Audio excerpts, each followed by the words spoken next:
Robin sat in the back of the packed seminar. His life was quietly falling apart. He used to be a creative genius, but now felt like a machine running on empty. He was working late, sleeping in, and chasing deadlines, but never felt like he was getting anywhere.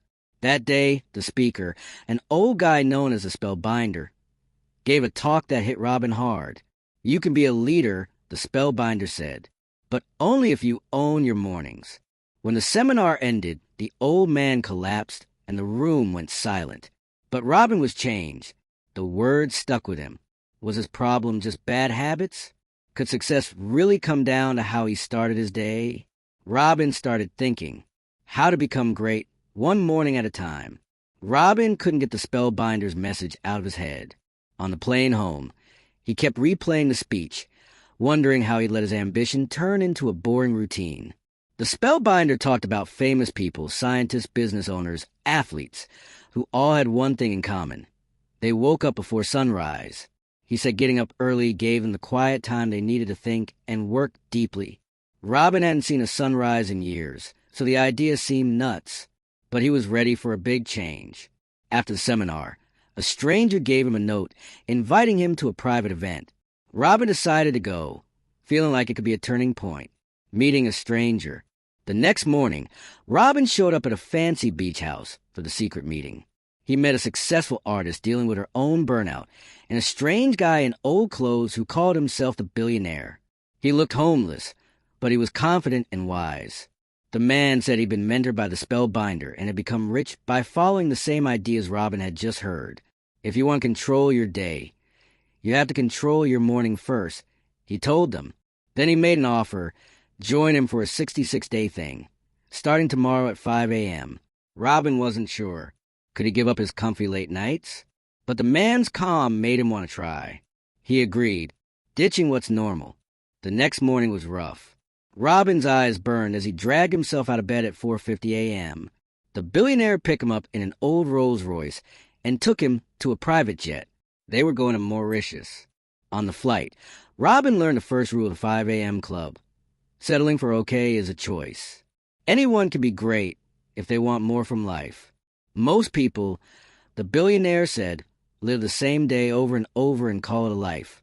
It wasn't just about time. It was about respecting yourself. Waking up early told your brain that your goals mattered. Robin was moved. He had been making too many compromises. Now, he felt hopeful for the first time in a while. Morning lessons. When they got to the island, Robin was amazed. The Billionaire's place wasn't just fancy. It was inspiring. The walls were covered in quotes, journals, and art. It was a place for quiet thinking and strong habits. The lesson started at dawn.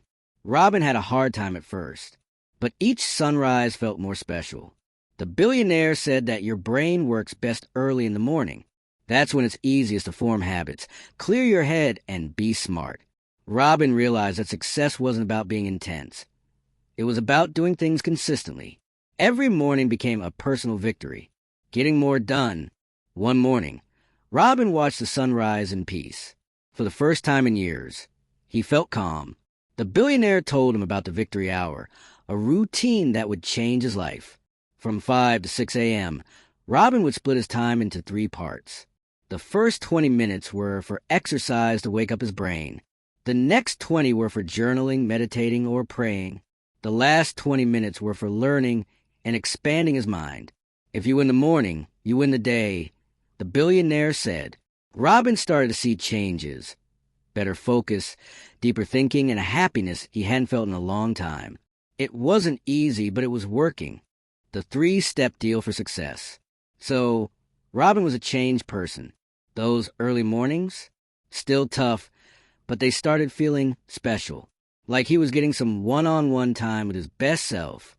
One morning, in Mauritius, with the sky all pink, the Billionaire laid out the 3-step success deal. Something the Spellbinder swore by. He said, top-tier lives? They're made, not born. It's about doing the work. First, you gotta learn stuff. Read, listen, soak it all up. Second, think it over. Look at what you do, how you act, what you believe. Third, do it. Make daily habits that turn ideas into skills. Robin was amazed at how planned out success could be. He used to think it was random or just for the lucky few. Now, he saw he could build it bit by bit every morning. Your inner game, the 4 parts. Sitting by the water, writing in his journal, Robin started getting that what you do on the outside, job, money, skills, is only half the story. That morning, the billionaire talked about the 4 inner parts. How you think, how you feel, your health, and your purpose. Most people only care about how they think, trying to be positive or saying affirmations. But real leaders, they get all parts working right. How you feel is about healing emotionally, letting go of the past. Your health is about getting energy with exercise and good food. Your purpose means finding meaning, connecting to what matters through prayer, being alone, or art. Robin saw he'd been ignoring his feelings and health for years, just working his brain too hard. That morning, things clicked. If he could get all those parts strong, he'd be unstoppable, not just at work, but as a person. How to be seriously great. The days went by, starting at 5 a.m. every time. Robin's brain got sharper, his decisions got easier. He stopped looking at emails first thing and started planning his day on purpose. The billionaire showed how it all fit together. 2 ways to be awesome. First, the go hard cycle. Work like crazy and really focus. Second, the chill out cycle. Rest and recharge on purpose. The billionaire said, even the best machines overheat. To be super productive, you need to plan time to relax. Robin found out that being amazing wasn't about going nonstop. It was about finding a rhythm. Work hard, rest hard. That's how the best people avoid burnout and stay great. Robin, who used to be proud of pulling all-nighters, had a light bulb moment. Rest isn't being weak. It's a plan. The 5 a.m. club, what the Spellbinder left behind. By now, Robin wasn't just listening to the billionaire. He was living it.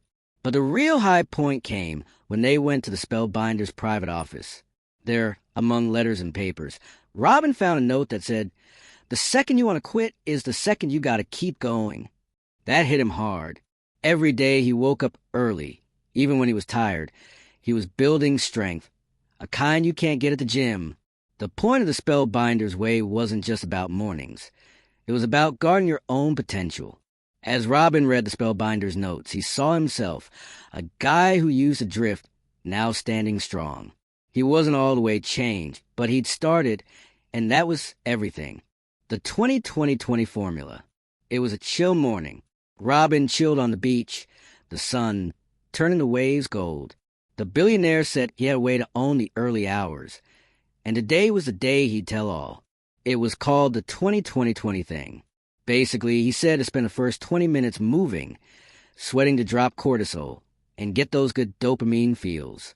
The next 20? Think time, journal, meditate, pray, whatever to get your head right and be thankful. And the last 20? Learn something, read, listen to books, study to get smarter. Robin was hooked. It wasn't just a routine. It was like hitting reset on his head and body. A little change every morning. This setup gave Robin a handle on his day, and after a bit, his life. 10 ways to be a genius for life. As Robin got his mornings down, the billionaire dropped more knowledge. 10 ways to be a genius for life. These were everyday tricks to lock and focus, guard your time, and kill it whatever you do. Robin really liked the focus bubble, a way to block out distractions and energy vampires. Then there was the 2x3x thing.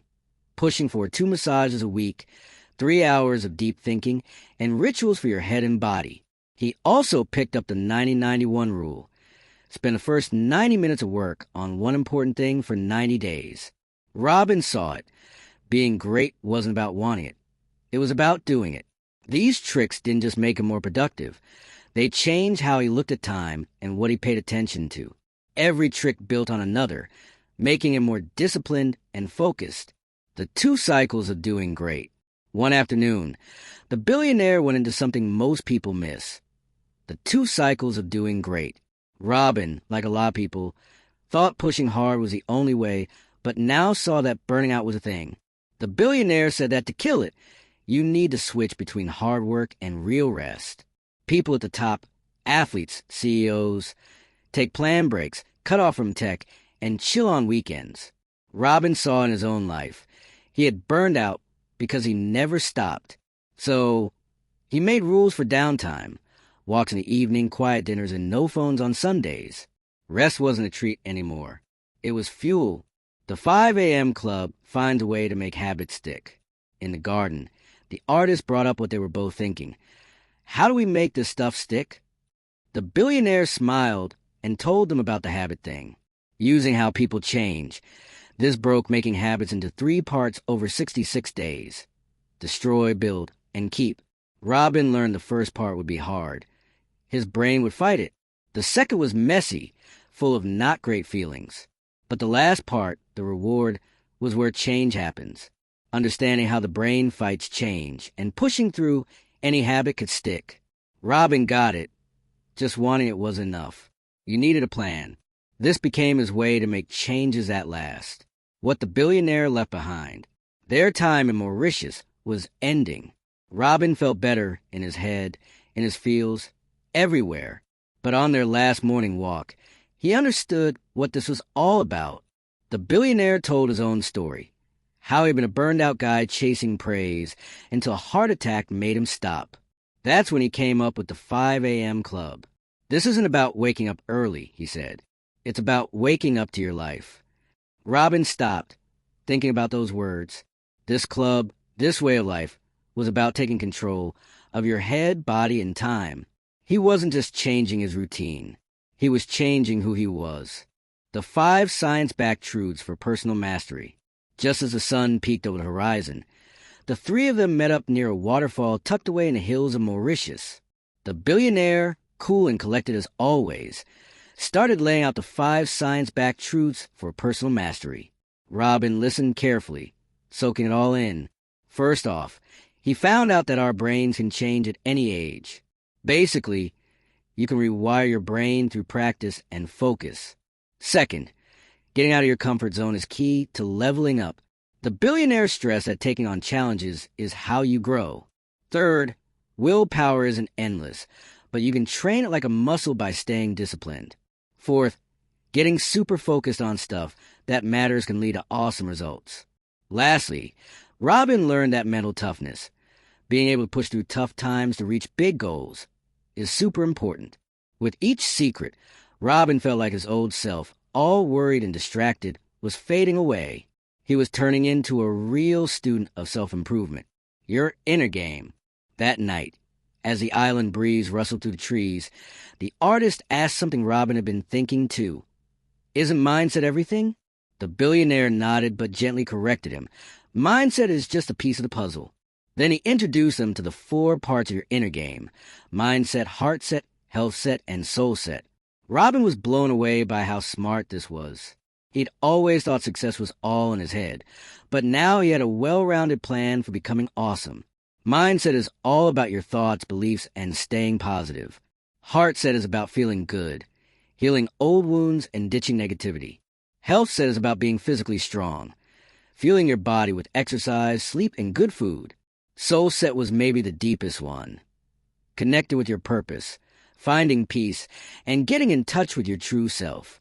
Robin started to see that skipping any of these would throw him off balance. He promised himself to work on each part every day, not like a chore, but as a way of life. The 11 qualities of a leader. Their time on the island was winding down.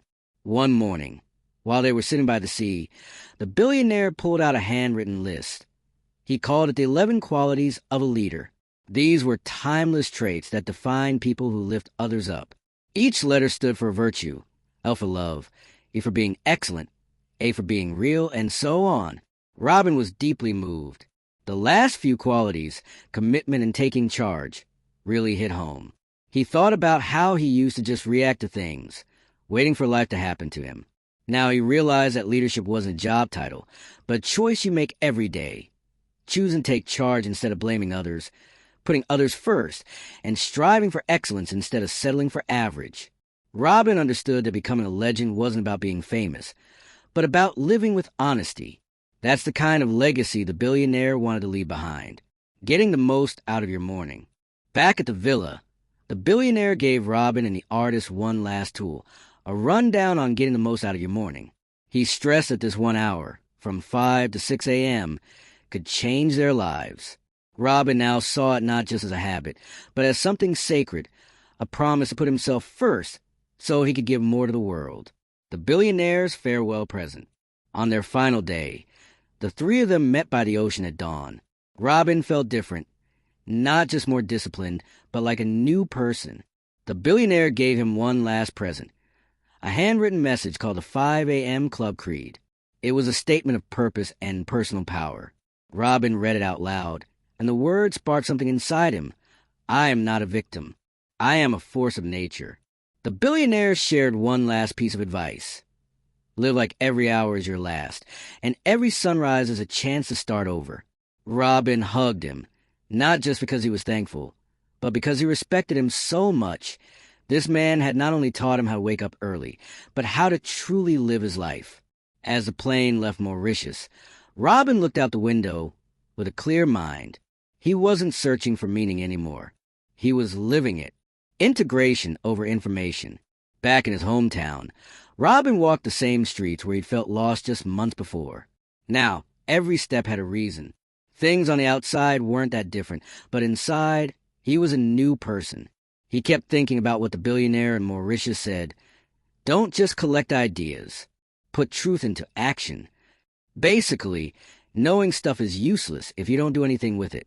Robin knew that reading books and listening to podcasts didn't matter if he didn't use what he learned. So, he started doing his victory hour every single day. He stopped multitasking, focused on doing a few things well, and planned his day clearly.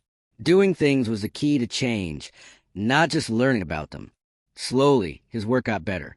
He wasn't just reacting to stuff. He was coming up with ideas. This wasn't just about being motivated. It was about getting good at what he did. Robin ran into some problems, feeling tired, doubting himself, and old distractions coming back. Then he remembered what the Billionaire taught about the twin cycles of elite performance: working hard and resting well. Robin learned that to keep doing great things, you need to go back and forth between intense work and relaxing. So, he started planning time to relax. Long walks without his phone, time alone in nature, good sleep, and sometimes just turning off all his devices. This helped him get his energy back, avoid burning out, and keep his mind sharp. People like Da Vinci and Edison weren't just workaholics. They also knew how to rest. Robin started working hard in the mornings and then resting in the afternoons. The result? He got more done, had better ideas, and enjoyed life more. He was finally living with a purpose, not just trying to get things done fast. Months went by. Robin developed good habits and was leading a team at a growing startup, teaching others what he'd learned.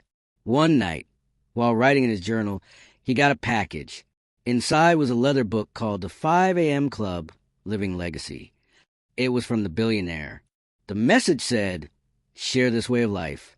Help others. That's how change becomes a legacy. This meant that people who had changed had a duty to help others change too. Robin knew he had to speak up. He started giving talks, mentoring young people, and encouraging people to wake up early, not just to get more done, but to find peace and a purpose. The artist had also created an amazing piece of art inspired by their time in Mauritius. Together, they were proof that the 5 a.m. Club wasn't just a concept. It was something to believe in. Looking back, Robin felt like he was a completely different person before he met the Billionaire. He didn't need approval from others anymore.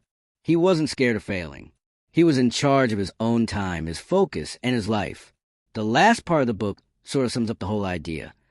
Waking up early means rising above everything else. Waking up before the world means finding peace, setting goals, and controlling yourself. The Billionaire wasn't just teaching about managing time. He was teaching about managing your soul. Robin had gone from being a distracted, worried person to someone with ideas and direction. He wasn't just waking up at 5 a.m. He was living the 5 a.m. life. The book ends by asking readers to make the same promise. Value the quiet hours, fight for your own greatness, and wake up at 5 a.m. not just to work hard, but to become a hero. The story ends with Robin at the beach, like that first morning in Mauritius. He's watching the sunrise, writing in his journal, and smiling. It had been tough, but worth it. The discipline he didn't like at first had made him free. The time alone he used to be scared of had made him strong. And the ideas from the book, working deeply, waking up early, and building your inner self, had not only changed his career, but changed who he was. He had found something rare in a world of noise. The quiet place where great things start. If this journey inspired you to take control of your mornings and master your life, make sure to subscribe for more powerful book summaries that transform mindset and habits.